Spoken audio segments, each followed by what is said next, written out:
ගෙඩි හැදෙන බොන්සායි ගස් දැකලා තියෙනවා. පොඩ්ඩක්කින්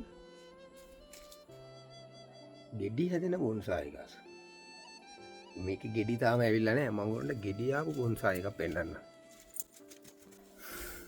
මෙන්න තියෙනවා බඩු. මෙන්න තියෙනවා මම ට්‍රේනින් කරගෙන යන ගෙඩි හැදෙන බොන්සායි. ග්‍රීන් අයිලන්ඩ් ෆීකස් ගහක්. මේක මම ට්‍රේනින් කරගෙන යන ගහක්. මේ සමහර ස්ථානවල කොයල කපලා අතු කපලා හැඩේ තාම හදාගෙන යන ගමන් ලොකුවට වයර් කරලා නැහැ. බාණ්ඩකෝ මේකේ ගෙන ගෙඩි යන අතුම් සාමාන්‍යයෙන් මෝරනකොට ওই විදිහට මේ ශාකේ ගෙඩියනවා. හොඳට හිරු එළිය අවශ්‍ය ශාකයක් තමයි මේක. ඒ කියන්නේ දැඩි හිරු රශ්මිය නෙවෙයි සාමාන්‍ය විදිහට හිරු රශ්මිය අවශ්‍ය ගහක්. බලන්නකෝ මේකේ තියෙන මූල පද්ධතිය මේක මේ මුල් වලට කියන්නේ අපි ඒරියල් රූට්ස් කියලා. ඉතින් මේ ශාකය කෘමි උදුවර වලට රෝග වලට හොඳින් මුහුණ දෙන්න පුළුවන් ශාකයක්.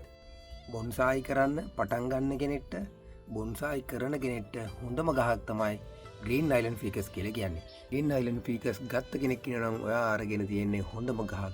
ගත්තු නැති කෙනෙක් ඉන්නවා නම් අදම ගිහිල්ලා හොයාගන්න යාළුවෙක්ගෙන් හරි ඉල්ල ගන්න. ග්‍රීන් අයිලන්ඩ් ෆීකස් කියලා කියන්නේ බොන්සායි කරන්න පුළුවන් ලස්සනම ගහක්. ප්ලාස්ටික් කොලයක් වගේ තියෙන්නේ. මේ කොලේ හරිම ලස්සනයි. බලන්නකෝ. දැන් මේ සාමාන්‍ය හරිම ඝනකම කොලයක් තමයි මේ ග්‍රීන් අයිලන්ඩ් ෆීකස් වලට තියෙන්නේ. ඉතින් ඕගොල්ලන්ට පැල තවානකට ගියොත් සාමාන්‍යයෙන් මේ ග්‍රීන් අයිලන්ඩ් ෆීකස් පොඩි පැල විකුණන තියෙනවා.